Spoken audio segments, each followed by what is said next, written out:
നമസ്കാരം.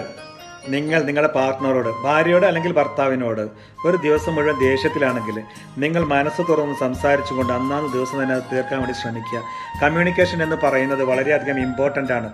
പ്രശ്നങ്ങൾ ഉണ്ടായതിനു ശേഷം നിങ്ങൾ ചിലപ്പോൾ അങ്ങ് കിടന്നുറങ്ങാനൊക്കെ അങ്ങ് പോകും. പക്ഷേ നിങ്ങളോ നിങ്ങളുടെ പാർട്ട്ണർ, ഭാര്യയോ ഭർത്താവോ ആ വാക്കുകളെക്കുറിച്ച് മാത്രമായിരിക്കും എപ്പോഴും ചിന്തിച്ചുകൊണ്ടിരിക്കുക. നിങ്ങൾക്ക് രണ്ടു പേർക്കും ഒരു റിലാക്സ് ഉണ്ടാവില്ല എന്നുള്ളതാണ്. അത് എപ്പോഴും അങ്ങനെ ഡിസ്റ്റർബൻസ് ആയിക്കൊണ്ടേ നിങ്ങളിരിക്കും. അതുകൊണ്ട് ആ വഴക്ക് അടുത്ത ദിവസത്തേക്ക് നീണ്ടുപോകാൻ സാധ്യതയുണ്ട്. അങ്ങനെ നിങ്ങൾക്ക് അടുത്ത ദിവസം കൂടെ നഷ്ടമാവാൻ സാധ്യതയുണ്ട് കേട്ടോ. അതുകൊണ്ട് രണ്ടുപേരും ഒരു തീരുമാനത്തിലെത്തുക കേട്ടോ. എന്താണെന്നറിയോ, ഈ പ്രശ്നങ്ങൾ അതാത് ദിവസങ്ങളിൽ തന്നെ നിങ്ങൾ കിടന്നുറങ്ങുന്നതിന് മുമ്പ് എല്ലാം തുറന്നു പറഞ്ഞുകൊണ്ട് അന്ന് തന്നെ അതൊരു തീരുമാനത്തിലെത്തിക്കൊണ്ട് സോൾവ് ചെയ്തിട്ട് ഉറങ്ങൂ എന്നുള്ളൊരു തീരുമാനത്തിൽ നിങ്ങൾ എത്തി നോക്ക്.